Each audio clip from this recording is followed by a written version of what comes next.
Now let's begin. Harvey Wiggins wiped the grease from his hands with a red shop rag, the fluorescent lights of his auto repair shop humming overhead. It was nearly 6 in the evening, and the last customer had picked up their sedan an hour ago. He'd stayed late to finish an engine rebuild, finding solace in the mechanical precision of pistons and timing belts. There was something honest about engines. They either worked or they didn't. No gray areas, no hidden motives. His phone buzzed against the metal workbench. Angela's name lit up the screen. "Hey," he answered, tucking the phone between his ear and shoulder as he continued organizing his tools. "Harvey, I need you to pick up Emma and drop her at my mother's house." Angela's voice carried that clipped tone she'd developed over the past year. Efficient, transactional, like she was checking items off a list rather than talking to her husband. Harvey straightened, setting down the wrench he'd been holding. "Your mother's? What? I have that work conference in Atlanta this weekend, remember? I told you about it 2 weeks ago."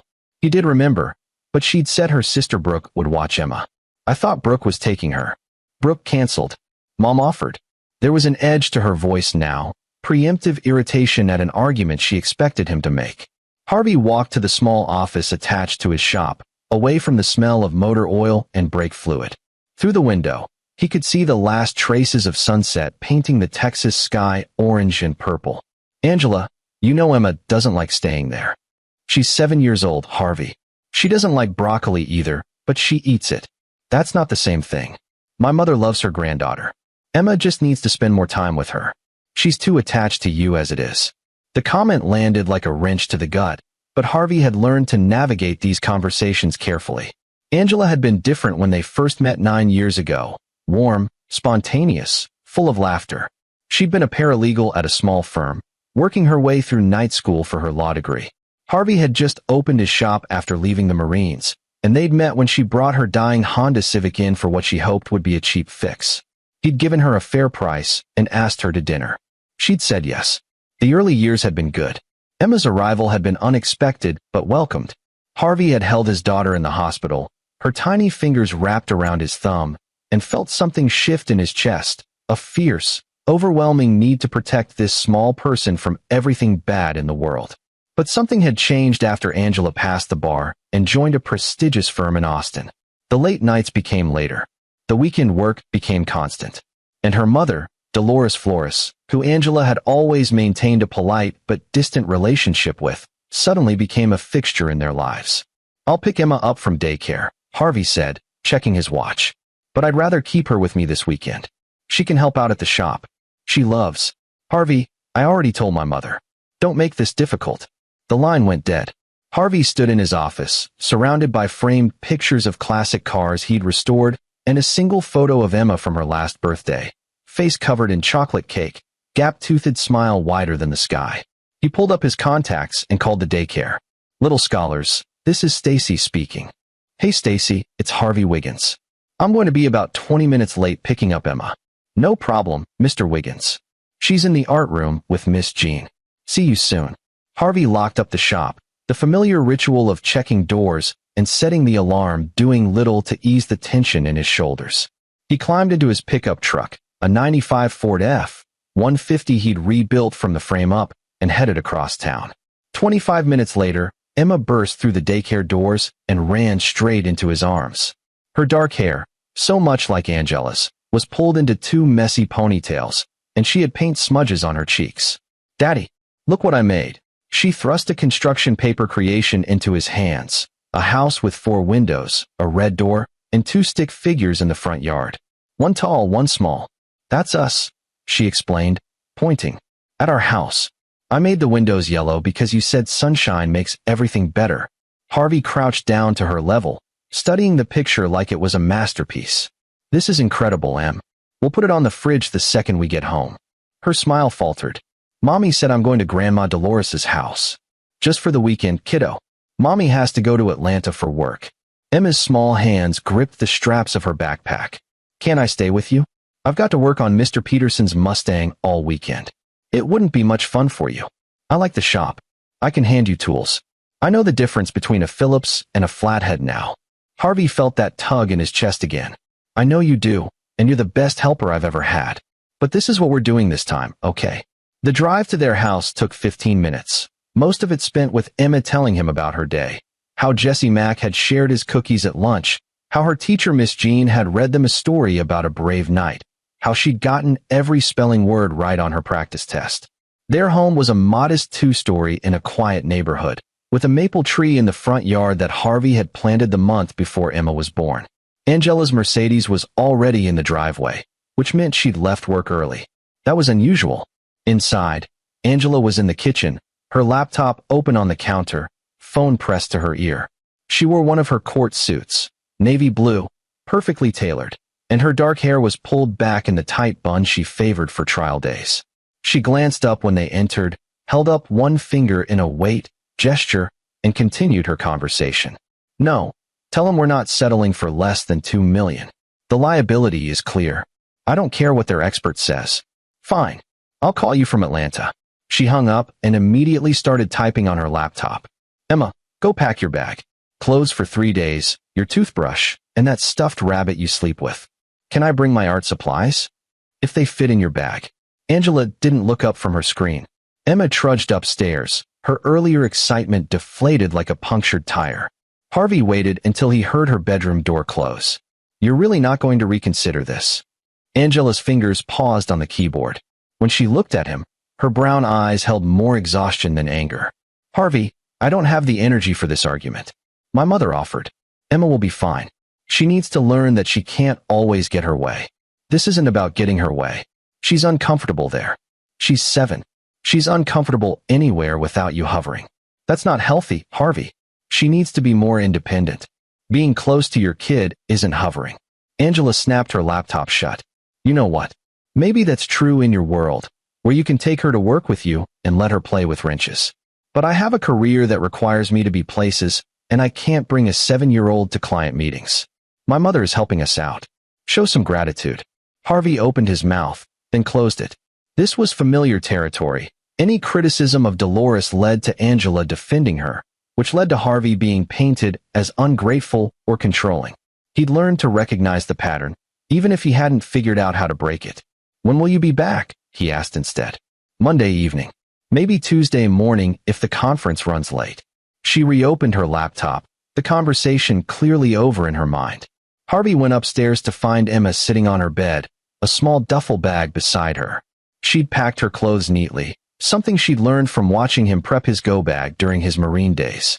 The stuffed rabbit, a floppy-eared thing named Mr. Buttons that Harvey had won at a carnival when Emma was 3, sat on top. You ready? He asked.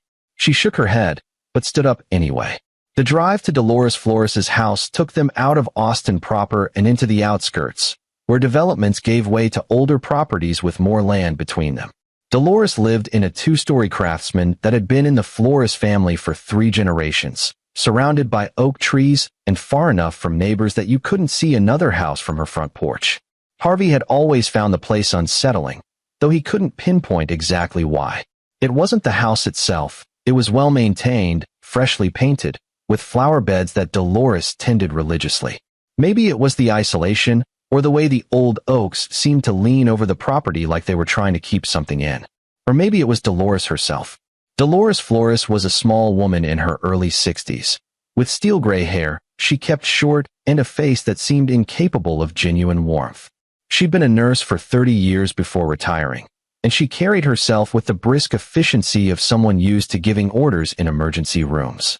When Angela had introduced them, Dolores had looked Harvey up and down like he was a used car she was considering and finding wanting. The driveway crunched under his tires as he pulled up to the house. The sun had set completely now, and the porch lights cast long shadows across the yard. Daddy, Emma said, her voice small. My stomach hurts. Harvey turned in his seat. Like you're sick. Like scared hurts. He unbuckled his seatbelt and moved to the back, sitting beside her. Em, what are you scared of? She picked at the zipper on her duffel bag.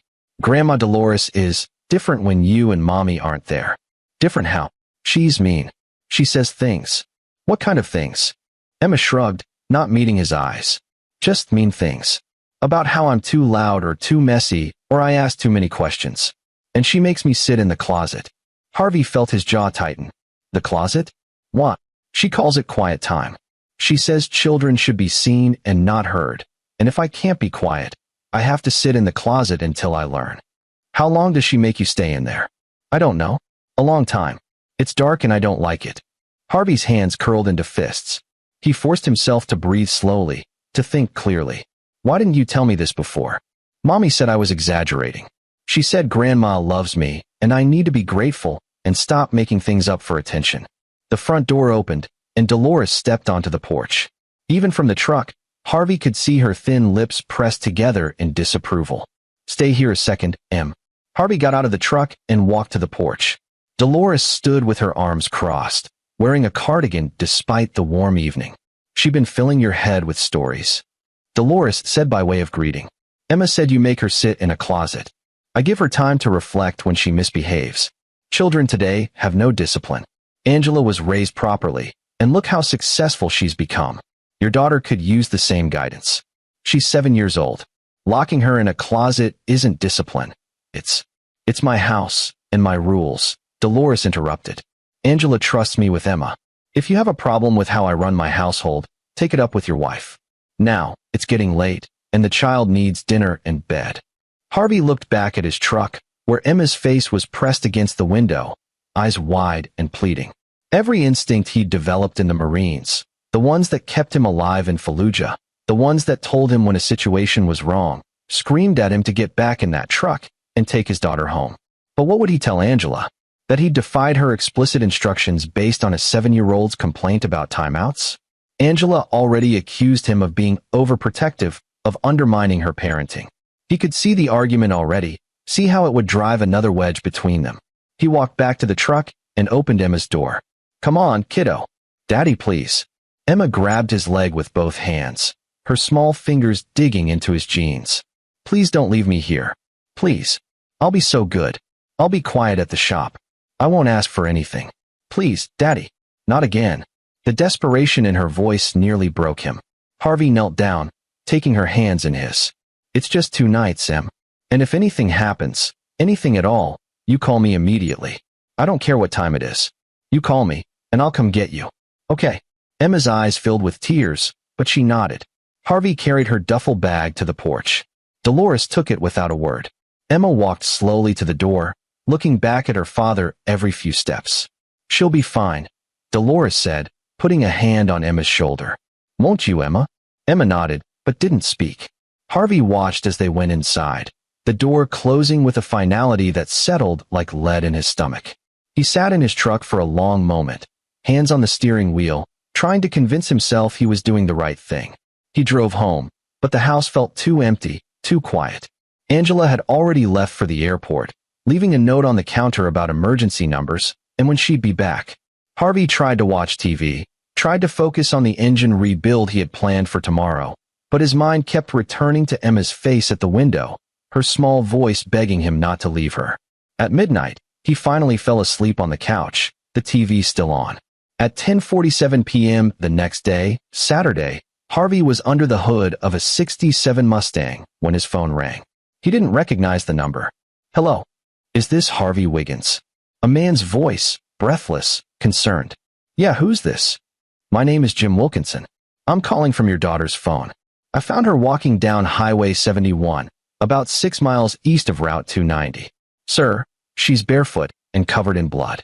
Harvey's wrench clattered to the concrete floor. What? Is she hurt? Where is she? I pulled over when I saw her. She's in my truck now. I gave her my jacket. Sir, I don't think it's her blood. She won't tell me what happened, but she's terrified. She just keeps asking for her daddy. Your number was in her phone under IC. Harvey was already running to his truck, phone pressed to his ear. Where are you exactly? Mile marker 223, on the eastbound side. There's a gas station another mile up. I'll take her there and wait for you. Is she okay? Let me talk to her. A pause, then Emma's voice, small and trembling. Daddy. Baby, I'm coming. I'm coming right now. Are you hurt? I ran away. I had to run away, Daddy. There was so much blood, and she wouldn't wake up, and her voice dissolved into sobs. Emma, listen to me. You're safe now. This man is going to take you to the gas station, and I'll be there in 20 minutes. Don't hang up, okay? I'm here. Harvey threw the truck into gear and peeled out of his shop parking lot. He kept Emma on the phone, talking to her about anything. The Mustang he was working on, what they'd have for dinner, a movie they'd watch together. Anything to keep her calm, to let her know he was coming. Jim Wilkinson's truck was parked under the harsh lights of the gas station when Harvey arrived. The man was in his 50s, wearing a flannel shirt and jeans, standing near the passenger door like a guard. When he saw Harvey's truck, he nodded. Harvey barely put the truck in park before he was out and running. Emma was wrapped in an oversized jacket, her feet dirty and scratched. Her clothes, she was wearing a nightgown, Harvey realized, stained with dark splotches. When she saw him, she stumbled out of the truck and collapsed into his arms. Harvey caught her, dropping to his knees, holding her so tight he was afraid he might hurt her. She buried her face in his shoulder and sobbed, her small body shaking. "I've got you," he whispered. "I've got you, Em. You're safe now. I've got you." Over Emma's shoulder, Harvey met Jim Wilkinson's eyes. The older man looked shaken. "I was driving home from my shift at the plant," Jim said quietly.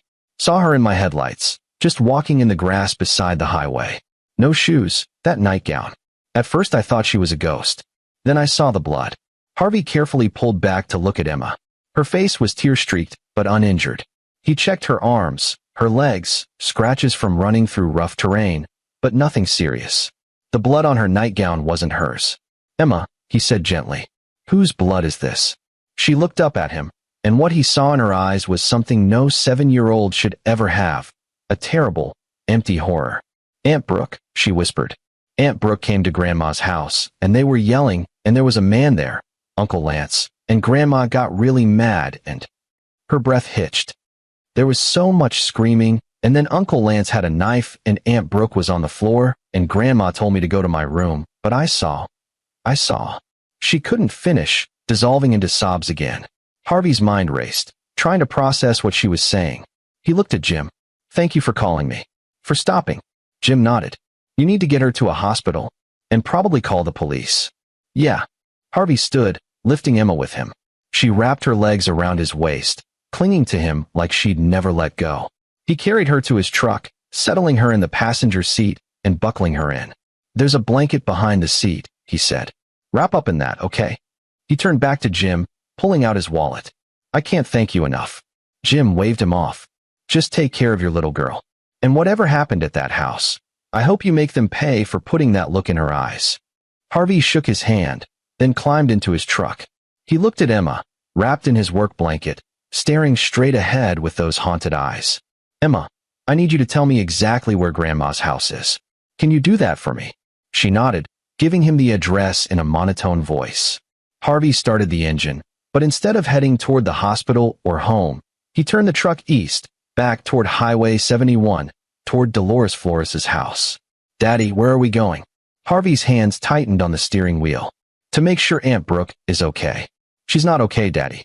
I know, baby. I know." They drove in silence, Emma giving him directions in that same flat voice. When they finally turned onto the long driveway leading to Dolores's house, Harvey could see lights on inside, flickering shadows moving behind curtains. He parked at the end of the driveway, keeping the truck hidden behind the oak trees. "Emma, I need you to stay in the truck. Lock the doors.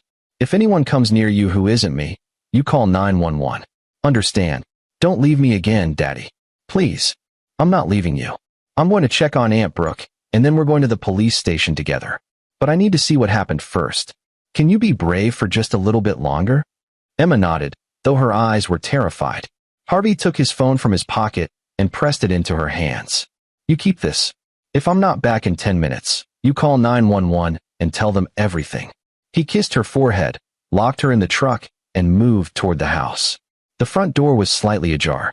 Through the gap, Harvey could hear voices, Dolores, sharp and commanding, and a man's voice, younger, panicked. "We need to move her," the man was saying. "We can't just leave her here." "Shut up and let me think, Lance." Dolores's voice. "Where's the girl?" "Emma, I don't know." She ran. "Jesus Christ, Dolores, this wasn't supposed to happen. You said Brooke wouldn't show up. You said." "I said shut up." Harvey eased the door open further. The house's entryway opened to a living room, and from his angle, he could see a pair of feet on the floor, woman's feet, motionless, in a spreading pool of dark blood. His Marine training kicked in, his mind cataloging the scene with cold efficiency. One victim down. Two hostiles, one armed.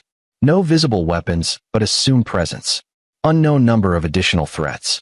But beneath the training was a white-hot rage that he'd only felt a handful of times in his life, all of them in combat. His daughter had been in this house. She'd witnessed whatever happened here. She'd been so terrified, she'd run 6 miles barefoot to escape. Harvey stepped into the house. Dolores and a man Harvey didn't recognize, tall, thin, maybe 30, were standing over Brooke Keith's body. Angela's sister. She wore scrubs, like she'd come straight from her shift at the hospital. The knife lay beside her, blood pooling around the blade. The man, Lance, saw Harvey first. His eyes went wide. Who the hell? Dolores spun around. For just a moment, Harvey saw genuine fear flicker across her face. Then it hardened into something else, something calculating. Harvey, she said, her voice regaining composure with frightening speed. Thank God you're here. There's been a terrible accident. Brooke came over, very upset, and she. Don't. Harvey's voice was quiet, but it cut through her words like a blade. Emma told me what she saw. The man, Lance, took a step back, and Harvey noticed his hands were shaking. There was blood on his shirt, splattered across his jeans. Where's Emma? Dolores demanded, and something in her tone made Harvey's skin crawl. Not concern, not worry. Something predatory. Somewhere you'll never touch her again. Harvey pulled out his phone, watching both of them carefully. I'm calling the police. Don't move. Lance lunged. He wasn't a fighter. Harvey could tell that immediately. Lance came at him in a wild, panicked rush, more desperate than dangerous.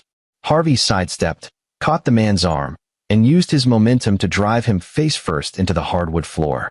In 3 seconds, Lance was on his stomach, arm twisted behind his back, gasping for air. Dolores didn't move. She stood over her daughter's body, watching Harvey with eyes like chips of ice. You just made a terrible mistake, she said softly. Harvey kept his knee on Lance's back and called 911. 911, what's your emergency? This is Harvey Wiggins. I'm at 4724 Old Creek Road. There's been a murder. The victim is Brooke Keith. The suspects are Dolores Flores and Lance Larson. I have one of them restrained. Send police and ambulance immediately. He gave the rest of the details, keeping his eyes on Dolores the entire time. She hadn't moved, hadn't tried to run. She just stood there, and something about her absolute stillness was more terrifying than if she'd been screaming or crying or trying to flee. Sirens wailed in the distance, growing closer. My daughter witnessed this, Harvey said, his voice low and dangerous. She's 7 years old, and you let her see this. You put her in a position where she had to run 6 miles down a highway, barefoot, covered in blood, to escape. Whatever happens next, whatever they charge you with, it won't be enough. It will never be enough for what you've done to her. Dolores's lips curved into something that wasn't quite a smile. You always were a self-righteous bastard, Harvey. So certain you know what's best. But you don't understand anything about this family. About what was necessary. Necessary. Harvey felt his control slipping. What the hell could make murdering someone in front of a child necessary? Brooke was a problem, Dolores said calmly, as if she were discussing the weather. She found out about things she shouldn't have. She was going to ruin everything. For Angela, for this family. I protected us. That's what family does. Red and blue lights flooded through the windows. Car doors slammed, boots pounded on the porch. Police. Show me your hands. Harvey raised his hands, never taking his eyes off Dolores. I'm Harvey Wiggins. I'm the one who called. This man on the floor is one of the suspects. That woman standing there is the other. The victim is on the floor between them. Officers flooded into the room, guns drawn. They separated Harvey from Lance, handcuffed them both. Protocol, Harvey knew. Everyone gets cuffed until they sort out what happened. 2 officers moved to Dolores, who allowed herself to be handcuffed without resistance. Paramedics rushed to Brooke, but Harvey could see it in their faces. She was gone. My daughter is in my truck at the end of the driveway, Harvey told the officer holding his arm. She's 7. She witnessed this. She needs medical attention. We'll send someone, the officer said. No, I need to go to her now. She's terrified. Sir, you need to stay here until we. My daughter is alone in a truck, and she just watched her aunt get murdered. Harvey's voice rose despite his efforts to control it. I called you. I restrained the suspect. Check the 911 call logs. But I need to get to my daughter right now. The officer looked at his partner, then nodded. Johnson, go with him. They walked Harvey out of the house, still handcuffed, with Officer Johnson beside him. Harvey could see his truck through the trees, Emma's small face pressed against the window. When she saw him, she threw open the door and ran. Wait. Officer Johnson started, but Harvey was already moving, dropping to his knees despite the handcuffs. Emma crashed into him, sobbing. Daddy, Daddy. I was so scared. I thought they got you too. I'm okay, baby. I'm right here. Harvey looked at Officer Johnson. Please. The officer hesitated, then uncuffed him. Harvey wrapped his arms around Emma, and she clung to him like she was drowning, and he was the only solid thing in the world. More police cars arrived, then an ambulance, then another. The quiet country road became a chaos of lights and voices. A female officer knelt beside them, young, with kind eyes. Hi there, she said gently to Emma. My name is Officer Stacy Johns. Can you tell me your name? Emma looked at Harvey, who nodded. Emma Wiggins. Emma, I need to ask you some questions about what you saw tonight. Is that okay? Emma buried her face in Harvey's shoulder. Can it wait? Harvey asked. She's been through enough. I understand, Mr. Wiggins, but we need her statement while the memory is fresh. Sometimes when we wait, children forget important details, or they start to doubt what they saw. I promise I'll make it as easy as possible. They moved to Officer Johns' cruiser, and Emma, with Harvey's arm around her shoulders, told her story. She spoke in that same flat, empty voice that broke Harvey's heart. How Brooke had shown up at Dolores's house around 8 p.m., angry and yelling about money and what you've been doing. How Dolores had called someone, Lance, and he'd arrived 20 minutes later. How the argument had escalated, voices getting louder and meaner. How Emma had been told to stay in her room, but had crept to the stairs because she was worried about Aunt Brooke. And then she described what she'd seen. Lance pulling the knife, Brooke screaming, Dolores just standing there watching. The blood. The terrible silence that followed. Grandma saw me on the stairs, Emma whispered. She told Uncle Lance to get me. I ran to my room and locked the door and climbed out the window. I ran and I couldn't find my shoes, but I just kept running because I knew they would hurt me too if they caught me. Officer Johns looked at Harvey, and he saw his own fury reflected in her eyes. You did the right thing, Emma, Officer Johns said. You were so brave. Your daddy is here now, and no one is going to hurt you. They took Emma to the hospital despite her protests. Harvey never left her side. Doctors examined her, took photos of her scratches and bruises, collected her blood-stained nightgown as evidence. A child psychologist came to talk to her, asking gentle questions about what she'd seen, how she was feeling. Through it all, Emma held Harvey's hand, her grip so tight it hurt. It was nearly 4 a.m. when they finally released them to go home. Harvey carried Emma to the truck. She'd fallen asleep in his arms the moment they left the hospital, exhausted beyond measure. He laid her in her own bed, tucked Mr. Buttons beside her, and watched her sleep for a long time. The scratches on her feet had been cleaned and bandaged. The blood had been washed away, but the haunted look in her eyes, that would take much longer to heal. Harvey's phone buzzed. Angela. He'd called her hours ago, left messages, sent texts. She hadn't responded until now. Harvey? What the hell is going on? I have 17 missed calls and the police just called my hotel asking me to come back to Austin immediately. Your mother and some man named Lance Larson murdered your sister tonight, Harvey said, his voice empty of emotion. Emma was there. She saw everything. She had to run 6 miles down the highway to escape. Silence on the other end. Then, quietly, that's not possible. I found Emma on Highway 71 covered in Brooke's blood. She witnessed the murder. The police have Dolores and Lance in custody. Brooke is dead, Angela. He heard her breath catch, heard what might have been a sob. No, that's... Brooke is fine. I just talked to her yesterday. She came to your mother's house tonight. Something about money, about what Dolores had been doing. They argued. Lance stabbed her. Emma saw everything. Oh God. Angela's voice broke. Oh God, is Emma okay? Is she hurt? Physically, she'll be fine. Everything else. Harvey looked at his daughter, sleeping fitfully, clutching her rabbit. We'll deal with everything else. I'm catching the first flight back. Harvey, I didn't know. I swear to God, I didn't know my mother would. We'll talk when you get here, Harvey said and hung up. He sat in the chair beside Emma's bed, watching over her as the night slowly gave way to dawn. His mind was already working through what would come next: the investigation, the trial, the questions, the media attention. The way Emma's life had been irrevocably changed in a single night. But beneath all of that was a cold, hard certainty. Dolores Flores had taken something from his daughter that could never be given back. She'd stolen Emma's innocence, her sense of safety, her trust in the adults who were supposed to protect her. And Harvey was going to make absolutely certain she paid for that. Not just in prison time or legal consequences. He was going to destroy her in ways she couldn't even imagine yet. He just needed to be patient, to be smart, to plan carefully. Because Harvey Wiggins wasn't just a father protecting his daughter anymore. He was a Marine who'd learned patience in the mountains of Afghanistan, who'd learned strategy in the streets of Fallujah, who'd learned that sometimes justice and revenge were just two different words for the same thing. And Dolores Flores was about to learn exactly what it meant to make an enemy of both. Monday morning arrived with a phone call from Detective Omar out of the Austin Police Department. Harvey had been expecting it.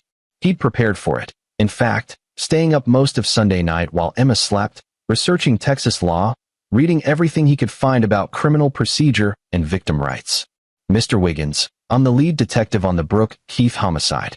I need you and your daughter to come to the station this afternoon for a full statement. I know Emma spoke with Officer Johns at the scene, but we need more detailed testimony. What time? 2 p.m. We've arranged for a child forensic specialist to conduct the interview. It'll be recorded, but we'll make it as comfortable as possible for Emma. Harvey agreed and hung up. In the next room, he could hear Emma's soft breathing. She'd barely left his side since Friday night, sleeping in his bed, following him from room to room when she was awake. She didn't want to talk about what happened. She barely ate. She'd asked twice when Mommy was coming home. Angela's flight had landed Sunday evening, but instead of coming home, she'd gone straight to the police station to identify Brooke's body and give her own statement. She'd called Harvey afterward, her voice hollow and broken. They showed me pictures, she'd said. The crime scene photos. Harvey, there was so much blood. My baby sister. She was just trying to help people. She was a nurse. She saved lives. What did Dolores have on you? Harvey had asked, because by then he'd had time to think, to piece together the things Emma had said. Emma mentioned Brooke said something about money, about what your mother had been doing. What was she talking about? A long pause. I don't know. Angela. I don't know. Harvey. I don't know what Brooke found out. I don't know why my mother would. She couldn't finish. She still hadn't come home. She'd checked into a hotel instead, saying she needed time to process, needed space. Harvey didn't push. Part of him was relieved. He wasn't sure what he'd say to her when he saw her face to face. At 2 p.m., Harvey and Emma arrived at the police station. The child forensic specialist was a woman in her 40s named Dr. Chelsea Weston, with a warm smile and gentle manner that put Emma slightly more at ease.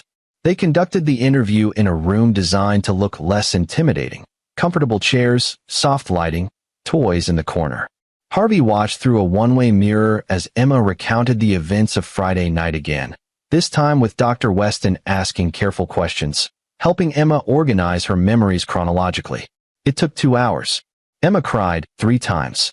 She asked for Harvey twice, and both times he came in, held her, whispered reassurances until she was ready to continue. When it was over, Detective Ott walked Harvey to his office. Your daughter is incredibly brave, he said, gesturing for Harvey to sit. Her testimony is solid, consistent with the physical evidence, with what we found at the scene. Lance Larson is already trying to make a deal. He's claiming Dolores manipulated him, that he didn't mean to kill Brooke, that it was self-defense gone wrong. Self-defense, Harvey said flatly. His story is that Brooke attacked Dolores with a knife. He tried to intervene. Brooke turned on him. He grabbed the knife in the struggle, and it just happened. Ott shook his head. It's bullshit. The blood spatter patterns, the knife wounds, Emma's testimony, none of it supports his version. But his lawyer's going to try. What about Dolores? She's not talking. Lawyered up immediately. But we're building the case. Harvey, I need you to understand. This is going to be a long process.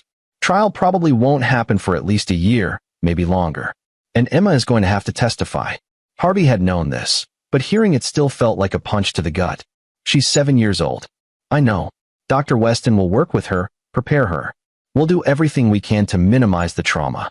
But her testimony is crucial.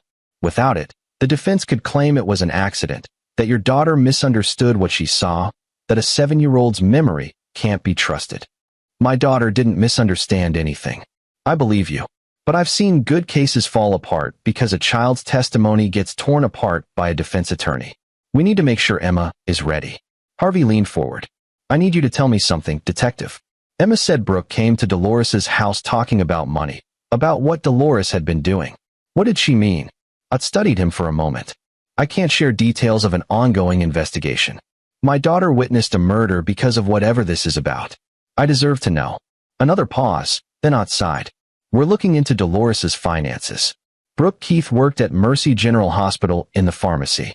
She reported suspicions to hospital administration about medication discrepancies, drugs going missing, prescriptions being filled that shouldn't have been approved.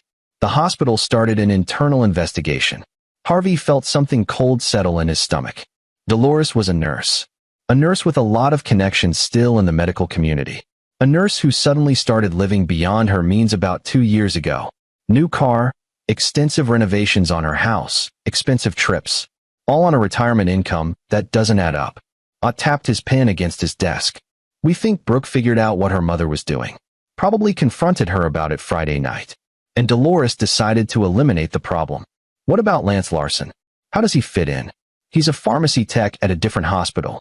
We're guessing he was part of the operation, falsifying records, diverting medications, something like that. When Brooke showed up making accusations, Dolores called in her accomplice to help handle the situation. Harvey sat back, processing. So this was about prescription drug fraud. Likely, but it's bigger than that. We're finding connections to other people, other pharmacies. This might have been going on for years. Dolores Flores wasn't just stealing pills. She was running a distribution network. And anyone who threatened to expose it. Ott spread his hands. Well, you know how that ended. Does Angela know about this? We've asked her about her mother's financial situation, but she claims she didn't know anything about where the money was coming from. And right now, we have no evidence to suggest she was involved. But, Ott hesitated. But what? Your wife's law firm represents several pharmaceutical companies. She's handled cases involving regulatory compliance, controlled substances, that kind of thing. It's possible, and I'm not saying this is what happened, but it's possible that Dolores had access to information through Angela. Maybe Angela mentioned something about a case, about how hospitals track medications, about vulnerabilities in the system. Maybe Angela didn't even realize she was providing her mother with a roadmap. Harvey thought about Angela's increasing distance over the past year, her late nights, her defensiveness whenever Harvey questioned Dolores's involvement in their lives. You think Angela helped her? I think Angela might have unwittingly provided information her mother exploited. There's a difference. But I'd advise you to be careful about what you tell your wife regarding the investigation. Until we know for certain she wasn't involved. She's my wife. She's also Dolores Flores's daughter. And families protect each other, sometimes even when they shouldn't. Harvey left the station with Emma's hand in his mind churning. When they got home, Emma immediately retreated to her room. Harvey stood in the kitchen, staring at his phone. Angela called an hour later. How did it go with the police? Emma gave her statement. They recorded everything. Detective Ott says her testimony is solid. That's good. A pause. Harvey, I need to see her. I need to see both of you. Can I come by? When? Now? I'm already on my way. Harvey wasn't surprised. Angela needed control, needed to feel like she was managing the situation. She arrived 20 minutes later, still wearing the same clothes she'd worn to identify Brooke's body. Dark jeans, a simple black sweater, her hair pulled back messily. She looked like she hadn't slept. They sat in the living room, the distance between them on the couch feeling wider than the few inches of cushion. The police told me about the drug operation, Angela said. About what my mother was doing. Did you know? No. God, no. Harvey, I knew she had money, more than she should have had, but I thought maybe she'd made smart investments or... Angela covered her face with her hands. I didn't ask questions because I didn't want to know. Because some part of me suspected something was wrong, and I didn't want to deal with it. She used you, Harvey said quietly. Your knowledge, your cases. She got information from you. I never told her anything confidential. I never. Angela stopped, her face pale. Wait, there was this case last year. A pharmaceutical company I represented was being sued over improper distribution of opioids. I was working from home one weekend, and my mother stopped by. I was stressed, venting about the case. She asked questions. I thought she was just being supportive, taking an interest in my work. What kind of questions? About how controlled substances are tracked from manufacturers to pharmacies. About what kind of documentation is required. About the gaps in the system, the places where things could slip through. Angela's voice cracked. Oh God. I gave her a blueprint. I told her exactly how to run a drug distribution operation without getting caught. You didn't know what she was doing. But I should have. I should have questioned why she was so interested. I should have seen. Angela stood up, pacing. My baby sister is dead because I was too blind to see what my mother really was. Emma is traumatized because I left her there. I did this, Harvey. This is my fault. No, Harvey said, and his voice was hard. This is Dolores's fault. She's the one who murdered Brooke. She's the one who ran the operation. You made mistakes, but you didn't kill anyone. Angela sank back onto the couch, tears streaming down her face. I want to see Emma. They went upstairs together. Emma was lying on her bed, staring at the ceiling, Mr. Buttons clutched to her chest. When she saw Angela, she sat up slowly. Mommy. Angela knelt beside the bed, reaching for Emma's hand. Baby, I'm so sorry. I'm so sorry I left you there. I'm sorry you had to go through that. I should have listened to Daddy. I should have listened to you. Emma didn't pull away, but she didn't move closer either. Why did Grandma hurt Aunt Brooke? Because Grandma was sick. Not in her body, but in her mind and her heart. She did bad things, and when Aunt Brooke found out, Grandma. Angela couldn't finish. Is Grandma going to come back? No, baby. Grandma is in jail, and she's going to stay there for a very long time. Promise. I promise. Emma looked at Harvey, and he nodded confirmation. Only then did she relax slightly, letting Angela hug her. They stayed like that for a long time, mother and daughter, until Emma finally spoke again.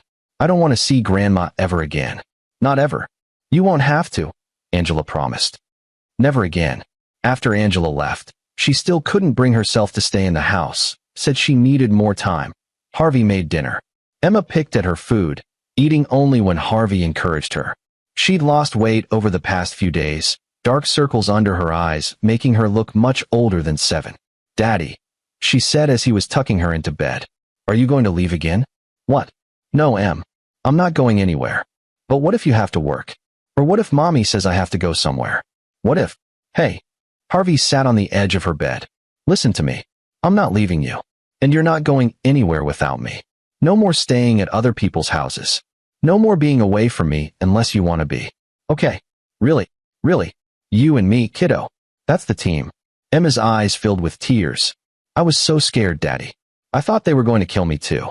Harvey pulled her into a hug, feeling her small body shake with sobs. I know you were scared. But you were also brave.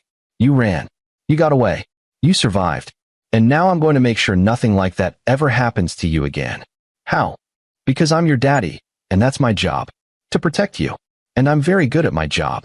Emma pulled back, studying his face with those 2 old eyes. Are you going to hurt Grandma? The question caught Harvey off guard. What? You have that look. The one you get when you're really mad but pretending not to be. Like that time Tommy Miller's dad yelled at me at my soccer game, and you went and talked to him, and he never came back. Harvey had nearly forgotten about that. A drunk parent berating Emma for missing a goal, Harvey calmly explaining to the man that if he ever spoke to Emma again, Harvey would make him regret it. The man had believed him. Grandma is going to prison, Harvey said carefully. The police and the courts are going to handle it. But you're going to do something else. Something they won't know about. She was too perceptive, this daughter of his. Too smart for her own good. I'm going to make sure she can never hurt you or anyone else again, Harvey said. That's all you need to worry about. Can you trust me on that? Emma nodded, settling back into bed. I trust you, Daddy. After she fell asleep, Harvey went down to his workshop in the garage. He pulled out a notebook and started writing. Not lists of evidence or timelines for the police. They had all that. This was different. He wrote down everything he knew about Dolores Flores. Her habits, her connections, her vulnerabilities. The names of the people involved in her operation. Lance Larson was just one of them. There had to be others. The lawyers who would defend her, the fellow inmates she'd meet, the parole board she'd eventually face. He wrote for hours, filling pages with plans and contingencies, with ideas that ranged from legal to questionable to outright illegal. Some he'd use, some he'd just keep in his back pocket. But by the time dawn broke, Harvey had the beginning of a roadmap. Dolores Flores thought she'd gotten away with something. She thought that even if she went to prison, she'd survive. She'd made bail, Harvey had learned. Her lawyer had somehow convinced a judge that a 62-year-old retired nurse wasn't a flight risk, never mind that she'd murdered her own daughter. She'd be out on bail until the trial, living in her house, maybe even cleaning up the blood from her living room floor herself. Harvey closed his notebook and locked it in his toolbox. Dolores had made a mistake that night. Several mistakes, really, but the biggest one was letting Emma live. Because now Emma had a father who would stop at nothing to make sure justice was served, in every possible definition of the word. And Harvey Wiggins was just getting started. The preliminary hearing happened 3 weeks later. Harvey and Angela sat in the courtroom gallery while Emma waited in a special room with Dr. Weston. She wouldn't testify today, just at the trial itself, but Detective Ott wanted them present to observe. Dolores entered in an orange jumpsuit, her wrists and ankles shackled. Her gray hair had been cut shorter, and she'd lost weight, but her face remained composed, almost serene. She didn't look at Angela, didn't look at Harvey, just stared straight ahead as her lawyer, a slick man named Arthur Valenzuela who specialized in high-profile criminal cases, whispered in her ear. Lance Larson looked worse. His hands shook as he sat beside his own attorney, a public defender who looked overwhelmed by the case. Lance kept glancing at Dolores, like he was looking for guidance, for reassurance. She never once looked back. The prosecution laid out their case, the physical evidence, the 911 call, the witness testimony. They played the recording of Emma's statement, her small voice describing what she'd seen. Harvey felt Angela stiffen beside him when Emma described the knife, the blood, Brooke's screams. Valenzuela cross-examined Detective Ott, trying to poke holes in the timeline, suggesting that Emma's memory might be unreliable given her age and trauma. Ott held firm, citing Dr. Weston's evaluation, the consistency of Emma's multiple statements, the physical evidence that corroborated every detail. The judge, a stern woman in her 60s named Victoria Flynn, listened with an expression that gave nothing away. When both sides rested, she spoke without hesitation. "I've heard enough to establish probable cause for trial. Both defendants will remain in custody." "Your Honor," Valenzuela interrupted, standing. "My client has significant ties to the community, no prior criminal record, and your client is accused of murder, Mr. Valenzuela. She's already made bail once. That was a mistake I'm rectifying now. Both defendants will be held without bail pending trial." Judge Flynn banged her gavel. "We're adjourned." As they led Dolores and Lance out, Dolores finally turned her head. Her eyes found Harvey in the gallery, and for just a moment, something flickered across her face. Not fear, not regret, contempt. Harvey stared back, his expression calm, until Dolores looked away first. Outside the courthouse, reporters swarmed them. The story had gained national attention. Grandmother murders daughter in front of 7-year-old granddaughter, made for sensational headlines. Harvey kept his arm around Angela, shielding her from the cameras as they pushed through to his truck. "How is your daughter doing, Mr. Wiggins?" "No comment." "Mrs. Wiggins, did you know about your mother's drug operation?" Angela flinched, but Harvey kept them moving. "Mr. Wiggins, what do you want to say to the people who claim your daughter's testimony can't be trusted?" Harvey stopped, turned to face the reporter, a young woman with a microphone bearing a local news station's logo. "My daughter is the bravest person I know. She saw something terrible, and she's telling the truth about it. That's all anyone needs to know." They drove to pick up Emma from Dr. Weston's office. The child psychologist had been working with Emma twice a week, helping her process the trauma through play therapy and art. Today, Emma had drawn another picture, not of houses and sunshine this time, but of monsters and darkness and a small figure running toward a light. "She's making progress," Dr. Weston told Harvey and Angela privately. "But she's going to need ongoing support for a long time. Years, probably. The nightmares are normal. The separation anxiety is normal. What's not normal is how resilient she's being. She's processing this in a healthy way, thanks to both of you supporting her." Angela nodded, but Harvey could see the guilt still eating at her. She'd moved back home after the hearing, sleeping in the guest room, tiptoeing around her own house like a stranger. She and Harvey barely spoke beyond coordinating Emma's care. That night, after Emma was asleep, Angela found Harvey in his workshop. "I've been talking to a divorce lawyer," she said without preamble. Harvey set down the carburetor he'd been rebuilding. "Angela, not because I don't love you, but because I've been thinking about what's best for Emma. And what's best is for her to have stability, security, a home where she feels safe. I don't know if she can have that with me. Every time she looks at me, she probably remembers that I'm the one who left her there, that I'm Dolores's daughter. She doesn't think that." "How do you know?" "Because she asked if you were coming home. Because she still wants you to tuck her in at night. Because despite everything, you're still her mother." Angela's eyes filled with tears. "I don't deserve her." "Probably not. I don't either. But she's ours, and we both screwed up, and now we both get to spend the rest of our lives making it up to her." Harvey stood, facing his wife. "I'm angry at you, Angela. I'm angry that you didn't listen when I said Emma didn't want to go there.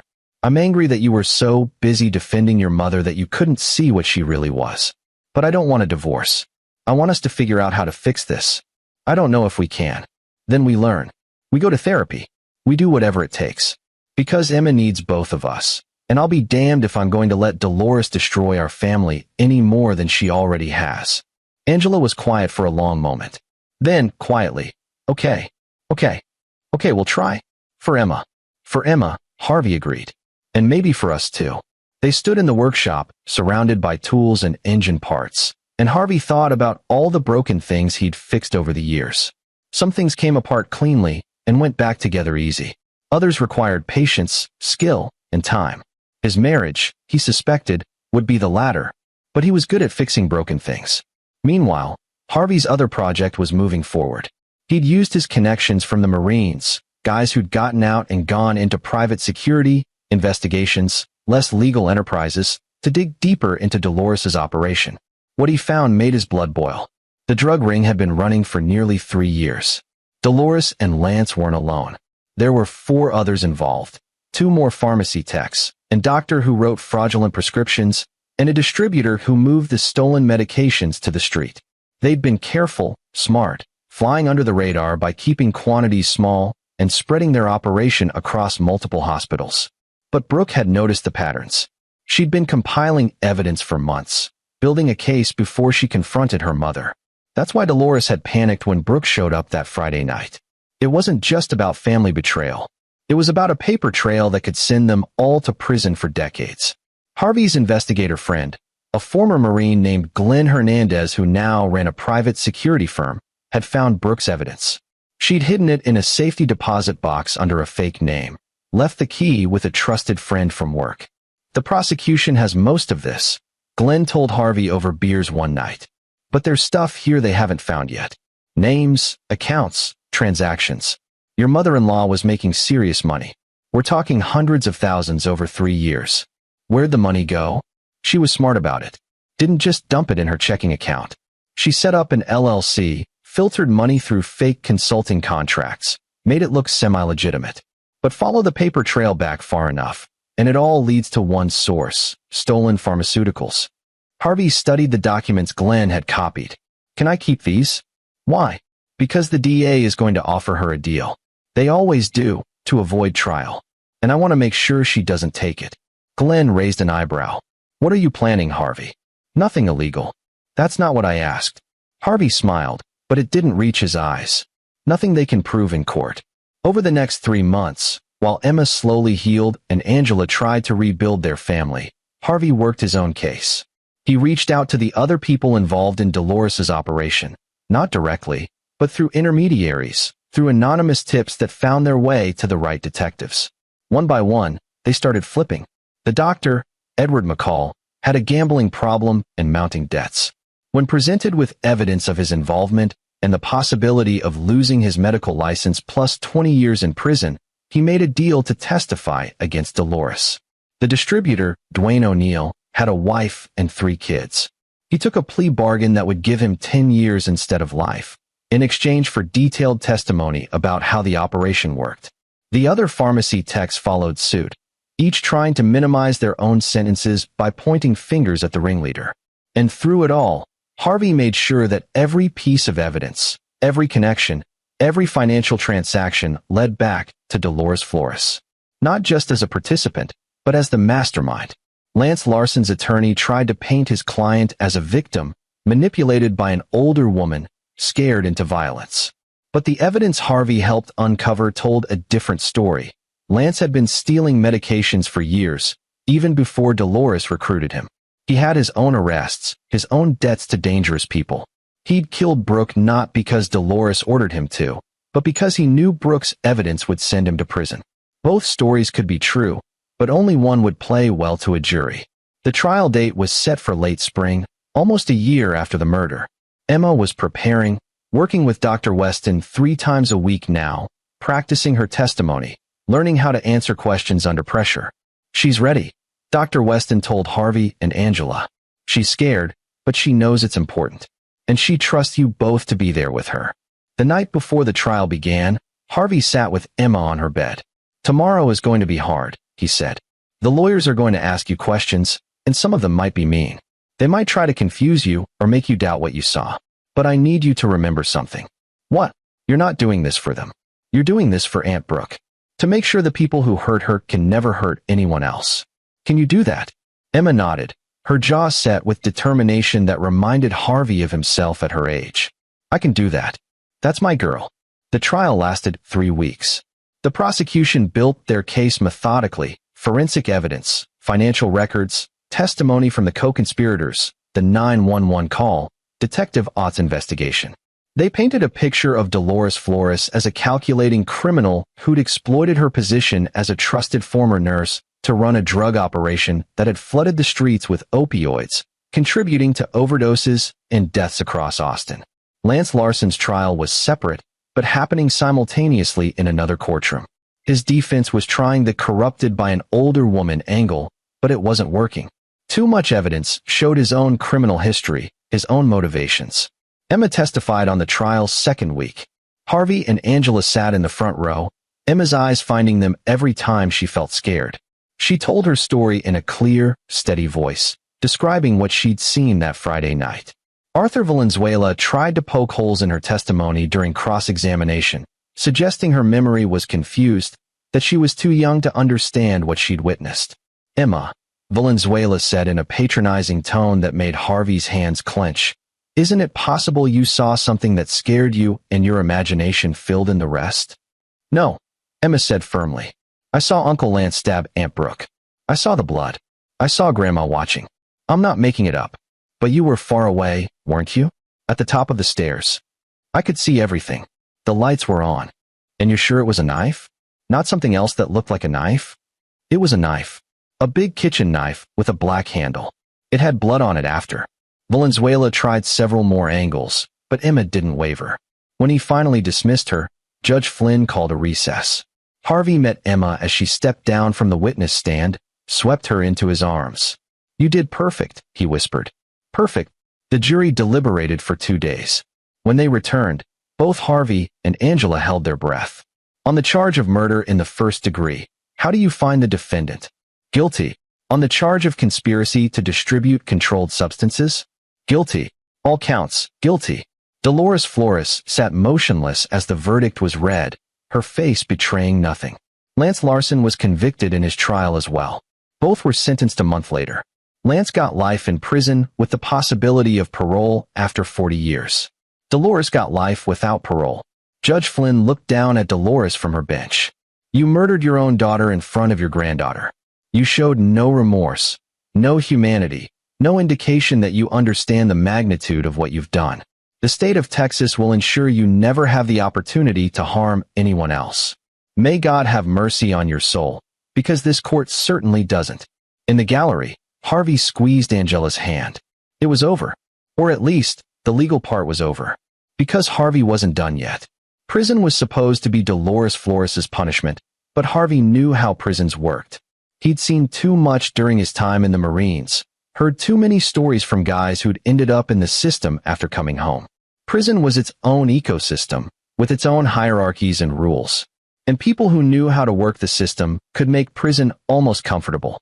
Dolores would be housed at the Mountain View unit in Gatesville, a maximum security women's prison about 2 hours from Austin.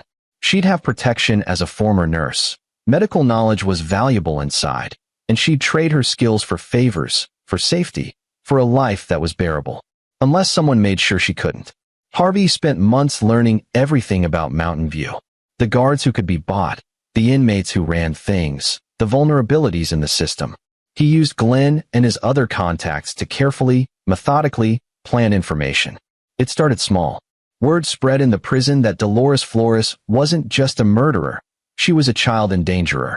She'd put a 7-year-old in danger, let her granddaughter witness a brutal killing. In prison, where many of the women were mothers separated from their own kids, that was the worst crime possible. Then came the bigger revelation. Dolores's drug operation hadn't just hurt random addicts. It had a body count. 3 overdose deaths were directly traced back to pills that came from her network.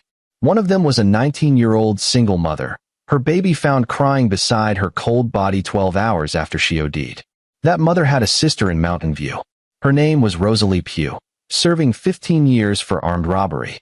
She was young, strong, and absolutely enraged when she learned that one of her fellow inmates was responsible for her sister's death. Harvey didn't talk to Rosalie directly. He didn't have to. He just made sure the information found its way to her through the right channels, backed up with documentation that couldn't be disputed. 3 months into Dolores's sentence, she was attacked in the laundry room. 5 women, led by Rosalie, beat her so badly she spent 2 weeks in the medical ward. Broken ribs, fractured jaw, internal bleeding. The guards investigated, but nobody saw anything. Nobody knew anything. That was how it worked inside. Dolores recovered, was transferred to protective custody. But she couldn't stay there forever. Prison resources were limited, and eventually they moved her back to general population. The attacks continued. Not always physical. Sometimes it was her food being poisoned, making her violently ill. Sometimes it was her cell being trashed, her belongings destroyed. Sometimes it was just the constant threat, the knowledge that any moment, someone might decide to finish what they started. Word got back to Harvey through Glenn's network. Dolores wasn't adjusting well. She'd lost more weight, developed a nervous tic, spent most of her time alone in her cell. You should see the last photos, Glenn told him. She looks 20 years older than when she went in. Whatever you're doing, it's working. I'm not doing anything, Harvey said mildly. I'm just a mechanic taking care of his daughter. Right? And I'm just a security consultant. Glenn shook his head. I hope she deserves this, Harvey. She let my daughter watch her aunt get murdered. Then she tried to come after Emma to cover it up. So yeah, she deserves this. The final piece of Harvey's plan came together a year into Dolores's sentence. Through his network, Harvey learned that Dolores had been communicating with Arthur Valenzuela, her former lawyer, trying to file appeals. She was also talking to a journalist, someone who wanted to write a book about the grandmother drug kingpin. Dolores's attempt to rehabilitate her image, to paint herself as a victim of circumstances. Harvey couldn't let that happen. He dug deeper into Valenzuela's background and found cracks. The lawyer had his own problems, gambling debts to some very dangerous people, a soon-to-be ex-wife who was taking him to the cleaners, and a reputation that was barely holding together. Harvey, through intermediaries, offered Valenzuela a way out. Clear his debts, keep his practice afloat, in exchange for one small favor. Stop representing Dolores. Drop her appeals. Walk away. At first, Valenzuela refused. But then his creditors got more aggressive. His wife's lawyer got more demanding. And mysteriously, every other attorney he approached to take over Dolores's case suddenly had conflicts of interest or no availability. Valenzuela finally accepted the offer. He withdrew from Dolores's case, citing ethical concerns that he couldn't explain. The journalist lost interest when key sources suddenly refused to talk, when documents mysteriously disappeared, when the story became impossible to verify and too legally risky to publish. Dolores was alone, abandoned by her legal representation and her only chance at telling her side of the story to the public. In prison, isolated and unprotected, she lasted another 6 months before the final attack. This time, it wasn't Rosalie Pugh or her allies. It was someone new, someone with her own grudge, a woman named Hazel Miles, whose teenage son had died from fentanyl-laced pills that traced back to Dolores's operation. Hazel didn't just beat Dolores. She made it brutal, made it last, made sure everyone in that prison yard saw what happened to child-endangering drug dealers who thought they could just do their time quietly. Dolores survived, but barely. She was back in the medical ward for months, and when she finally recovered enough to be moved, it was to a different prison, one with even worse conditions, even less safety. Harvey learned all this through Glenn, who'd maintained his sources inside the system. He never asked for details. Didn't want to know exactly how much Harvey had orchestrated. Some things were better left unspoken. 2 years into her sentence, Dolores Flores barely resembled the woman who'd stood in Judge Flynn's courtroom with that contemptuous look in her eyes. She was broken, physically and mentally, living every day in fear. And Harvey was satisfied. Not happy. He'd never be happy about what Emma had gone through, about the nightmares his daughter still had, about the way she sometimes flinched at loud noises or refused to be alone in a room. But satisfied that justice had been served in every possible way. Lance Larson didn't fare much better. Unlike Dolores, he'd gotten the possibility of parole, which meant he'd be in a men's facility with a shot at eventual freedom. But that also meant 40 years of living with what he'd done, 40 years of looking over his shoulder. Harvey used the same tactics, making sure the right information reached the right people. Lance wasn't just a murderer. He was a child traumatizer. He'd killed a nurse, a woman who saved lives, while a 7-year-old watched. Men's prisons were different from women's prisons, but the hierarchy was the same. And at the bottom of that hierarchy, below even rapists and informants, were people who hurt children. Lance tried to keep his head down, tried to stay invisible. It didn't work. His face had been all over the news. Too many people knew who he was, what he'd done. The first attack came 3 months in. A group of inmates, led by a man whose daughter was Emma's age, cornered Lance in the showers. They broke both his legs, shattered his left arm, and left him bleeding on the tile floor. Lance spent 2 months recovering, then went straight into protective custody. But like Dolores, he couldn't stay there indefinitely. Harvey made sure the attacks continued every time Lance left protective custody. Not enough to kill him. That would be too easy, too quick. Just enough to remind him, every single day, that he'd never be safe. That 40 years was a very, very long time. The parole board would see a man who couldn't function in general population, who'd been attacked dozens of times, who'd never completed any of the rehabilitation programs because he was too afraid to leave his cell. They'd see someone who was still a danger to himself and others. Lance Larson would never make parole. He'd die in prison, old and broken, having spent every day of his sentence in fear. Harvey made sure of it. For years after Brooke Keith's murder, Emma was 11 years old. She'd been through 4 years of therapy, had good days and bad days, but was slowly rebuilding her life. She played soccer again, had friends, got good grades. She still had nightmares sometimes, still didn't like being alone in unfamiliar places, but she was strong, resilient. She knew what her father had done, or at least suspected. She was too smart not to notice the way Harvey's jaw tightened when someone mentioned Dolores, or the way he'd come home from business trips, with Glenn Hernandez looking grimly satisfied. One night, when Harvey was tucking her in, Emma asked the question he'd been dreading. "Daddy, did you hurt Grandma Dolores?" In prison, Harvey sat on the edge of her bed, choosing his words carefully. "I made sure she faced consequences for what she did to you and Aunt Brooke. The kind of consequences that courts don't always deliver." "Good," Emma said simply. "She deserved it." "Maybe. But Em, you need to understand something. What I did, the things I arranged, they're not things I'm proud of. They're not things I'd want you to ever do. But I'm your father, and my job is to protect you. Sometimes that means doing things that aren't clean or legal or right. Sometimes it just means making sure the people who hurt you never get the chance to hurt anyone else." Emma was quiet for a moment, processing. Then, "Do you think I'm bad? For being glad she's suffering?" "No, kiddo. You're not bad. You're human. And you survived something terrible. How you feel about it is between you and Dr. Weston. But I want you to know that no matter what happened, no matter what I did, none of it is on you. You're just a kid who wanted to be safe. Everything else is on me. Do you think Aunt Brooke would be mad about what you did?" Harvey thought about Brooke, who he'd known since she was Angela's teenage sister, who'd helped them move into their first house, who'd been Emma's favorite aunt. "I think Aunt Brooke would want you to be safe and happy. And I think she'd understand that sometimes protecting the people you love means crossing lines you never thought you'd cross." Emma hugged Mr. Buttons closer. "I miss her. I know. I miss her too. But I'm glad I have you, Daddy. You'll always have me, Em. Always." Angela knew something too, though they never talked about it directly. She'd see Harvey's face when news about Dolores filtered back to them. Another attack, another injury, the deteriorating conditions of her imprisonment. She'd noticed the slight satisfaction in his expression, quickly hidden. One night, 2 years after the trial, she confronted him. They were in the kitchen, Emma asleep upstairs. Angela set down her wine glass and looked at him directly. "You're doing something to her." "To my mother."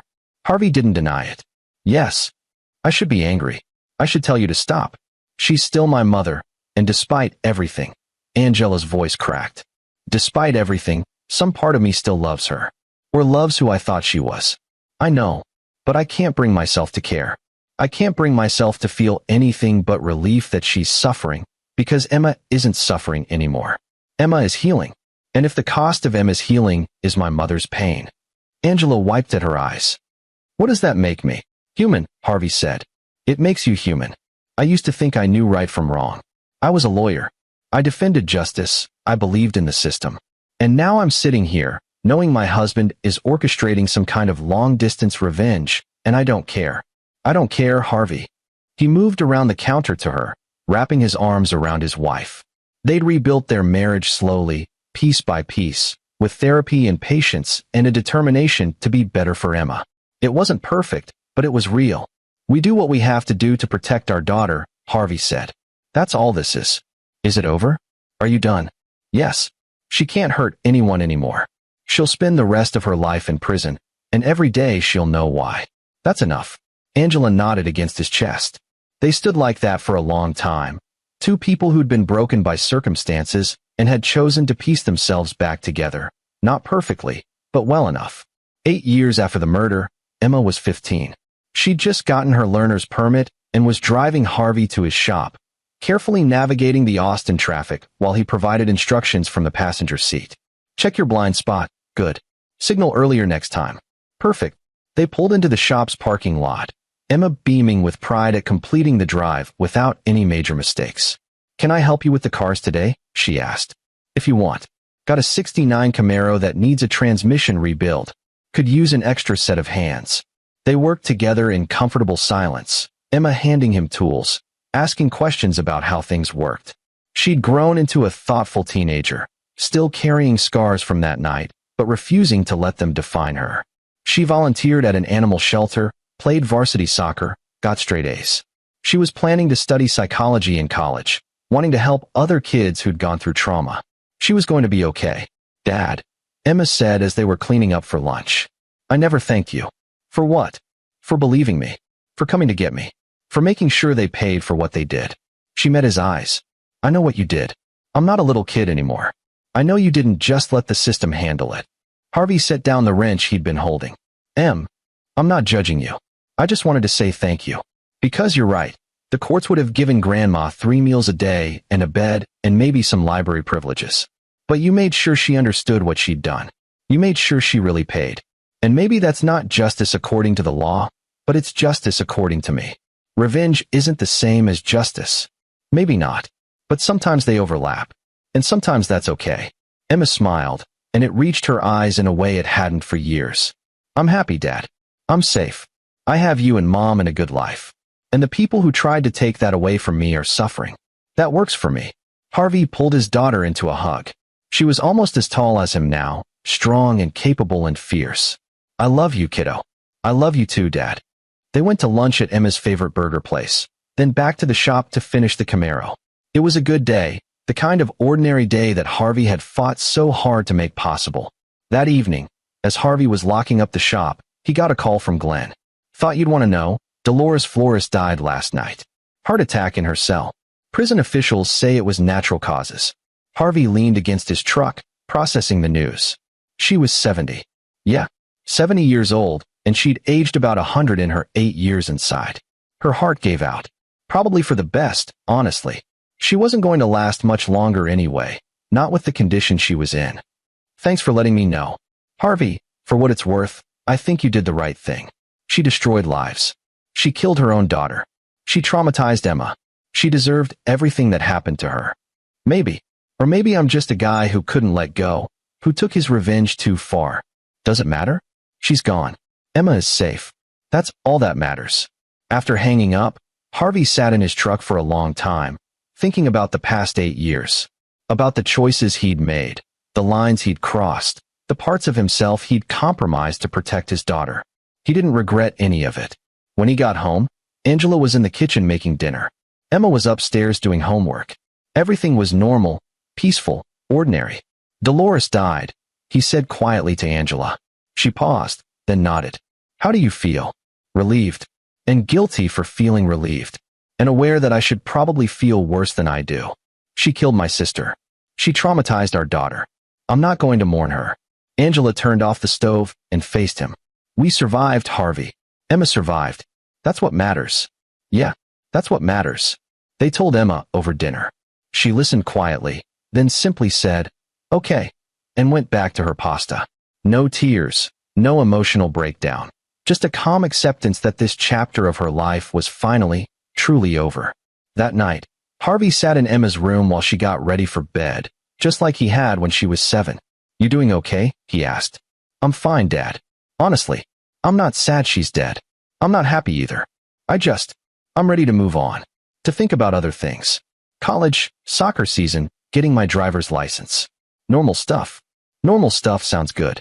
Dad, Emma sat on her bed, looking at him seriously. I know you think you did something wrong. That you crossed lines you shouldn't have crossed. But I'm glad you did. Because if you hadn't, I'd have spent the rest of my life knowing that the person who hurt me was living comfortably in prison, maybe even getting out on parole someday. Instead, I got to know that she faced real consequences. That made it easier to heal. So don't feel guilty, okay? You did what any good father would do. Most fathers don't orchestrate prison revenge. Most fathers haven't watched their 7-year-old daughter get traumatized by a grandmother who was supposed to love her. You're not most fathers. You're my father. And you're the best one I could have asked for. Harvey felt his throat tighten. When did you get so wise? I had a good teacher. Emma grinned. Plus 8 years of therapy. Dr. Weston would be proud of how well-adjusted I am. She would be. I'm proud of you too, Em. Prouder than I can say. They hugged, and then Emma climbed into bed. Mr. Buttons was still on her nightstand, worn and faded, but still present after all these years. Good night, Dad. Good night, kiddo.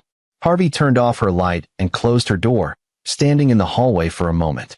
Down the hall, Angela was getting ready for bed. Below him, the house was solid and safe.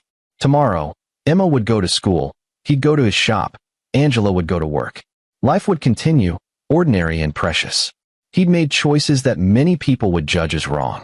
He'd arranged for suffering, facilitated violence, crossed lines that most people never even approached. He'd become something other than the man he'd thought he was. Not a hero, not a villain, just a father who'd done what he believed was necessary. And looking back on it all, knowing his daughter was safe and healing and happy, Harvey wouldn't change a single thing. Justice, he'd learned, wasn't always about courts and laws and proper procedures. Sometimes justice was about making absolutely certain that the people who hurt your family could never do it again. Sometimes justice was personal, brutal, and deeply satisfying. Sometimes justice looked a lot like revenge. And Harvey Wiggins was fine with that. He walked down the hall to his bedroom, where Angela was reading in bed, waiting for him. They'd survived this together, rebuilt their family from the ashes, created something stronger than before. Outside, the Texas night was warm and still. Inside, Emma slept peacefully, no longer afraid of the dark or the people who'd hurt her. And Dolores Flores was dead, having spent her last years in fear and pain and isolation, with plenty of time to understand exactly what she'd done and who she'd crossed. Harvey turned off the lights and climbed into bed beside his wife. Tomorrow was Saturday. He'd promised to teach Emma how to do a full tune-up on his truck. It would be a good day. They'd earned a lot of good days, and he intended to enjoy every single one of them. This is where our story comes to an end. Share your thoughts in the comments section. Thanks for your time. If you enjoy this story, please subscribe to this channel. Click on the video you see on the screen, and I will see you there.